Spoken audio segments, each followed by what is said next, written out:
যে যোগাযোগ স্থাপনের এখনো পর্যন্ত যে মাধ্যমটা রয়েছে সেই মাধ্যমের ছবিগুলো দেখালে এবং যে প্রস্তাবিত রেলপথ যা বাস্তবায়নের জন্য কিছুটা সময়ের অপেক্ষা, সেই বাস্তবায়নের আগে কি কি জায়গায় সবথেকে বড় ট্রানজিট পয়েন্ট হয়ে উঠতে পারে সেই ছবিগুলো দেখালে এবার আমরা একবার দর্শকদের জানিয়ে রাখবো যে কোন জায়গায় আমরা এখন আছি, বাস্তবটা ঠিক এই মুহূর্তে দাঁড়িয়ে কোথায়।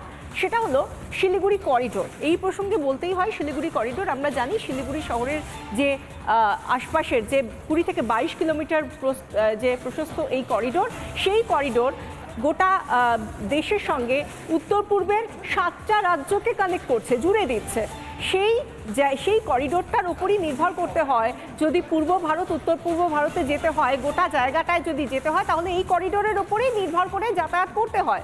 সেই জায়গা থেকে এবার কী রকমভাবে যেতে হয়, কীরকম ভৌগোলিক অবস্থানের মধ্যে দিয়ে ট্রেন চলাচল করে, সেটা আমরা দেখাবো আপনাদেরকে। একটু গ্রাফিক্যালি কতটা সময় লাগে, কতটা দূরত্ব, সেটা আমরা দেখাবো যে কোন জায়গায় এখন আমরা দাঁড়িয়ে রয়েছি, রেলপথটা কিভাবে রয়েছে। শিলিগুড়ি করিডোর দিয়ে যাত্রাপথটা কীরকম, কলকাতা দিয়ে শুরু করছি। জায়গাটা যেটা কভার করা হচ্ছে কলকাতা, শিলিগুড়ি, অসমের গুয়াহাটি হয়ে তারপর আমাকে যেতে হচ্ছে কোথায় না, ত্রিপুরার আগরতলায়। ঠিক এইভাবে ঘুরে ঘুরে ঘুরে ঘুরে আমাকে যেতে হচ্ছে কলকাতা থেকে শুরু করে, তারপর শিলিগুড়ি যাচ্ছি, উত্তরবঙ্গ শিলিগুড়ি থেকে তারপর আমরা যাচ্ছি অসম গুয়াহাটি থেকে তারপর আমরা যাচ্ছি ত্রিপুরার আগরতলা। এবং এই গোটা যাত্রাপথটা যেতে সময় লাগছে 36 ঘন্টা। তার কারণ দূরত্বটা বিশাল, 1546 কিলোমিটার। কিন্তু এই যে এতদিন ধরে তো আমরা এভাবেই যাতায়াত করে এসেছি, এভাবেই তো আমরা জানি যে যেতে হয় ত্রিপুরায় যদি যেতে হয় কলকাতা থেকে। কিন্তু না, যে প্রস্তাবিত রেলপথ সেখানে কিন্তু অনেক সহজ হয়ে যাচ্ছে, দূরত্বটাও অনেক কমে যাচ্ছে। কিভাবে সম্ভব হচ্ছে? কোনো ম্যাজিক? একদমই তা না। কীরকম হচ্ছে বিষয়টা আমরা সেটাও গ্রাফিক্যালি দেখাবো আপনাদেরকে। পরের যে গ্রাফিক্স পার্টটা রয়েছে এই প্লাজমাতেই উঠে আসবে। এবার দেখুন ম্যাজিকটা ঠিক কোথায়। কোনো ম্যাজিক কিন্তু আদতে নয়। কিভাবে যাচ্ছেন? কলকাতা থেকে একেবারে রেলপথ চলে যাচ্ছে ঢাকা থেকে তারপর আগরতলা। অর্থাৎ আপনি যে শিলিগুড়ি হয়ে গুয়াহাটি হয়ে তারপর আপনি কোচবিহারের আগরতলায় যাচ্ছিলেন, সেটা কমে গিয়ে কি হলো, সেই দূরত্বটা কমে গিয়ে কলকাতা থেকে ঢাকা থেকে তারপরে আপনি সোজাসুজি চলে যাচ্ছেন আগরতলাতে। অর্থাৎ দূরত্বটা কতটা কমে গেল দেখুন। যেটা ছিল 1546 কিলোমিটার সেটা হয়ে গেল 550 কিলোমিটার। আর যে সময়টা লাগছিল 36 ঘন্টা, সেই সময়টা লাগছে প্রায় 12 ঘন্টা, 1/3 সময় লাগছে। একবার শুধু ভেবে দেখুন, বাংলাদেশ দিয়ে প্রস্তাবিত এই রেলপথ, এইটা যদি হয়ে যায়, যদি এই প্রস্তাবিত রেলপথ, যেটা আমরা এখনো পর্যন্ত যেটা জানি যে পাইলট প্রজেক্ট, খুব তাড়াতাড়ি একটা মালগাড়ির মধ্যে দিয়ে সেই প্রজেক্টটা শুরু হতে চলেছে বলে জানা যাচ্ছে, যেটা প্রস্তাবিত এখনো পর্যন্ত প্রকল্প সূচনা হতে চলেছে, সেই জায়গা থেকে এই যদি স্বপ্নটা শুরু হয়ে যায়, তাহলে ঠিক এভাবে 1/3 সময় লাগবে। এখন যা বাস্তবে সময় লাগছে তার থেকে 1/3 সময় লাগবে, অর্থাৎ 3 গুণ সময় কমে যাবে। আর বাস্তবের মাটিতে দাঁড়িয়ে এটা সত্যি সম্ভব। ঈশান, দেশের প্রধানমন্ত্রী নরেন্দ্র মোদী এই প্রকল্প নিয়ে, এই প্রস্তাবিত প্রকল্প নিয়ে অত্যন্ত উচ্ছ্বসিত। বাংলাদেশের প্রধানমন্ত্রী শেখ হাসিনাও তাই। আগে শুনবো প্রধানমন্ত্রী নরেন্দ্র মোদী বাংলাদেশের মধ্যে দিয়ে যাওয়া এই ট্রানজিট রেল রুট সম্পর্কে কি বলছেন। भारत का सबसे बड़ा डेवलपमेंट पार्टनर है और बांग्लादेश के साथ अपने संबंधों को हम अत्यधिक प्राथमिकता देते हैं। 2026 में बांग्लादेश डेवलपिंग कंट्री बनने जा रहा है।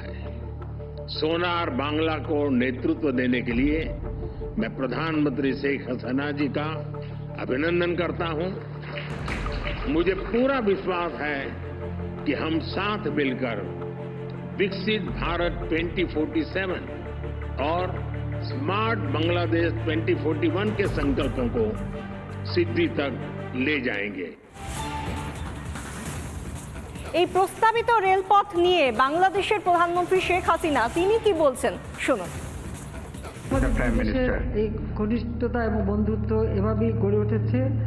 আজকে আমরা Today, our two sides had very productive meetings where we discussed politics and security, অন্যান্য পারস্পরিক trade and connectivity, the sharing of water from common rivers, জ্বালানি ও শক্তি, power and energy and regional and multilateral cooperation our countries. Nabajatra শুরু হয়েছে উন্নয়নের পথে, বন্ধুত্বের পথে, সেটাই আমি বলতে চাই। আজ আমরা নতুন কয়েকটি সমঝোতা We concluded MOUs, renewed several of them, and made announcements for future collaboration. যৌথ কার্যক্রম আমরা ঘোষণা করেছি। উভয় দেশ Both countries endorsed the vision statement to guide us toward a peaceful and prosperous.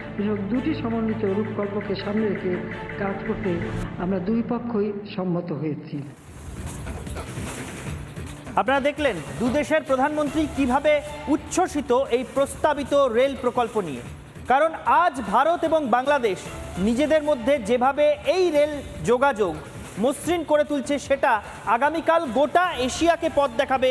সেটা আগামীকাল গোটা এশিয়ার মধ্যে ওই যে ট্রান্স এশিয়ান রেলওয়ের কথা বলছিলাম, স্থলভাগের মধ্যে দিয়ে দক্ষিণ পূর্ব এশিয়া থেকে শুরু করে ভারতীয় উপমহাদেশের মধ্যে দিয়ে রেল যোগাযোগ পৌঁছে যেতে পারে মধ্য এশিয়া, পশ্চিম এশিয়া পর্যন্ত।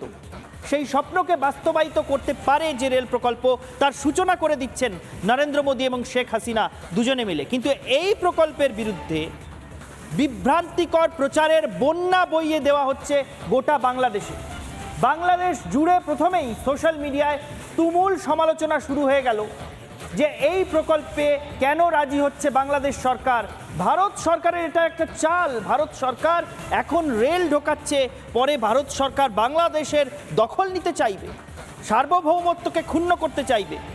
সোশ্যাল মিডিয়ায় এই রকম পোস্টও দেখা গেল যেখানে বলা হলো আজ রেল পাঠানো হচ্ছে, পরে সেই রেলের উপর কেউ ঢিল ছুঁড়ে হামলা করবে, তখন রেলের নিরাপত্তার অজুহাতে ভারত বাংলাদেশের সেনা পাঠিয়ে দেবে। এই ধরনের পোস্টে বাংলাদেশ ভরিয়ে দেওয়া হলো। কারা, কোন উদ্দেশ্যে বাংলাদেশ জুড়ে এই বিভ্রান্তিকর প্রচার চালাচ্ছেন? যে প্রকল্পের মাধ্যমে দুই দেশই লাভবান হতে চলেছে, সেই প্রকল্প সম্পর্কে এই রকম বিভ্রান্তিকর প্রচার কারা কি উদ্দেশ্যে চালাচ্ছেন জেনে নেব আন্তর্জাতিক সম্পর্ক বিশারদ ইমন কল্যাণ লাহিড়ীর কাছ থেকে। এবং আমরা জানি যে স্বাধীনতার আগে কলকাতা থেকে আগরতলার যে ডিস্টেন্স সেটা ছিল মাত্র 600-700 কিলোমিটার। স্বাধীনতার পর সেটা প্রায় 1500-1600 কিলোমিটার হয়ে দাঁড়িয়েছে। বাংলাদেশ ভারতবর্ষের রেল যোগাযোগ ব্যবস্থা আমাদের স্বাভাবিকভাবেই উত্তর পূর্ব যে ভারতবর্ষ তার সঙ্গে যোগাযোগ স্থাপনের কিন্তু একটা সহায়ক ব্যবস্থা। যে ইতিবাচক দিকভঙ্গি সেটার বিরুদ্ধাচরণ করছে কিছু সংখ্যক মানুষ বা গোষ্ঠী। এবং আমরা দীর্ঘদিন ধরে দেখতে পাচ্ছি যে ভারতের সঙ্গে হাসিনা সরকারের যোগসূত্র স্থাপনের প্রেক্ষাপটে বহু জঙ্গি সংগঠন যারা বাংলাদেশে মাথাচাড়া দিয়ে উঠছে, তারা কিন্তু নেতিবাচক প্রচার করছে, শুধুমাত্র বাংলাদেশ থেকে নয়, কখনো ইংল্যান্ড থেকে, কখনো পৃথিবীর নানা প্রান্ত থেকে। এবং সেই সমস্ত তথ্য কিন্তু আমাদের সঙ্গে সামনে উঠে আসছে। তো আমি আশা করব এই ধরনের জঙ্গি সংগঠন যারা ভারতবর্ষ এবং বাংলাদেশের ইতিবাচক সম্পর্ক চায় না, তাদের বিরুদ্ধে কিন্তু ব্যবস্থা নেওয়া হোক। এটি অত্যন্ত সাধুবাদ। দুই বাংলা একসঙ্গে হবে, দুই বাংলার মানুষ একসঙ্গে হবে। আমরা ইমন কল্যাণ লাহিড়ীর মুখ থেকে শুনলাম যে শুধুমাত্র বাংলাদেশই নয়, বিভিন্ন জায়গা থেকে, বিভিন্ন দেশ থেকে কিভাবে বিভ্রান্তিকর বিভিন্ন সোশ্যাল মিডিয়া পোস্ট ছেয়ে যাচ্ছে। সেই সঙ্গে সঙ্গে আরও একটা বিষয় কিন্তু থাকে, যেরকম অন্ধকার থাকে সেরকম তো আলোও থাকে। ঠিক সেরকমই আমরা দেখতে পাচ্ছি বাংলাদেশের বহু মানুষ, এমনকি বাংলাদেশের সরকার, তারাও কিন্তু এই প্রস্তাবিত এই রেলপথ নিয়ে তারা যে উন্নয়নমূলক জায়গাগুলো, যে দিকগুলো, সেগুলো তুলে ধরে তারও প্রচার করছেন সোশ্যাল মিডিয়াতে। এবং এই নিয়ে আন্তর্জাতিক সম্পর্ক বিশেষজ্ঞ তিনি কি বলছেন শুনুন। আগরতলার ত্রিপুরার মতন জায়গা, যেখানে যার সঙ্গে কানেক্টিভিটি অন্য জায়গায় পিছিয়ে ছিল না, বাংলাদেশের সঙ্গে যোগাযোগ তো বাড়ছে। শুধু বাংলাদেশের সঙ্গে যোগাযোগ নয়, একই সঙ্গে সমগ্র দুনিয়ার সঙ্গে এবার এই ত্রিপুরার যোগাযোগ বিরাটভাবে বাড়ছে। এইটা বহু লোকের তো পছন্দ হবে না, এটা স্বাভাবিক না। বিভিন্ন স্বার্থান্বেষী গ্রুপ আছে যারা এক্সিস্টিং সিস্টেমে তারা গেম করছে। যারা চাইনিজ লবি যেখানে আছে, তারাও ভাবছে কী করে চাইনিজ সস্তার জিনিস সেখানে ঢুকিয়ে দেওয়া যায়, ভারতীয় পণ্য কী করে আটকে দেওয়া যায়। এবং একই সঙ্গে শুধু ভারতীয় পণ্য তো ব্যবসা বাণিজ্য হবে না, আমরা বাংলাদেশের জিনিসপত্রও কিনবো এবং বাংলাদেশেরও সুবিধে হবে। শুধু মানুষ যে চলাচল করবে তা নয়, পণ্য পরিবহনে বিরাট ব্যাপকভাবে সুবিধা হবে। আন্তর্জাতিক সম্পর্ক বিশারদ রাজা গোপাল ধর চক্রবর্তী অভ্রান্ত বললেন যে চাইনিজ লবি, চীনারা চায় না ভারত এবং বাংলাদেশের সম্পর্ক আরও মজবুত হোক, আরও মসৃণ হোক। সেই কারণে বাংলাদেশে এই বিভ্রান্তিকর প্রচারের নেপথ্যে তারাও থাকতে পারে, কিন্তু তাতে থেমে থাকছে না দু দেশের সম্পর্কের অগ্রগতি। এই একটা রেলপথই শুধু নয়, আরও একটা রেলপথ জুড়ে যেতে চলেছে, সে নিয়েও সার্ভে শুরু হয়েছে, সেটাও দেখিয়ে রাখি। এই রেলপথটাও আমরা দেখিয়ে রাখি, এটাও একটা প্রস্তাবিত রেলপথ, যেটা উত্তরবঙ্গের বালুরঘাট থেকে হিলি হয়ে তারপরে সেই রেলপথ এগোবে বাংলাদেশের মধ্যে দিয়ে। আপনারা জানেন হিলি হচ্ছে সীমান্ত, সেখান থেকে গাইবান্ধা থেকে সোজা মেঘালয়ের তুরা, এবং তুরা থেকে মেঘালয় আসাম সীমান্তের মেন্দিপাথার এই পর্যন্ত এই রেলপথ চলে যাবে। ফলে পূর্ব ভারত থেকে উত্তর পূর্ব ভারতে যোগাযোগের আরও একটা অত্যন্ত মসৃণ এবং সুগম পথ খুলে যাবে। এইটা নিয়েও সার্ভে শুরু হয়েছে। তার কারণ বালুরঘাটের সাংসদ তথা উত্তর পূর্ব উন্নয়ন প্রতিমন্ত্রী সুকান্ত মজুমদার, তিনিও উদ্যোগী হয়েছেন এই প্রকল্প নিয়ে। ফলে একটা প্রকল্প নিয়ে বিভ্রান্তিকর প্রচার করে খুব একটা আটকে রাখা বোধহয় সম্ভব নয় বিশাখা। তার কারণ একই সঙ্গে অন্যান্য প্রকল্পেও হাত দিতে চলেছে ভারত বাংলাদেশ যৌথভাবে। একদমই তাই, এবং সেই জায়গা থেকে একটা বিষয় বলতেই হয় যে সোনার বাংলা গড়ার জন্য 2041ও আসবে, আবার বিকশিত ভারত দেখার জন্য 2047ও আসবে। কোনো দেশ কোনো দেশের উন্নয়নকে থমকে দিতে পারে না, তাতে সোশ্যাল মিডিয়া পোস্ট হোক, বিভ্রান্তিকর পোস্ট হোক, যাই হোক না কেন, কোনো কিছুই কিন্তু সত্যিকারের উন্নয়নকে থমকে দিতে পারে না। যা হওয়ার তাই হবে, সেদিকে আমরাও নজর রাখবো, তাই তো ঈশান? একেবারেই। বাংলার প্রাইম টাইম আজকের মতো শেষ করছি এখানেই। দেখতে থাকুন রিপাবলিক বাংলা।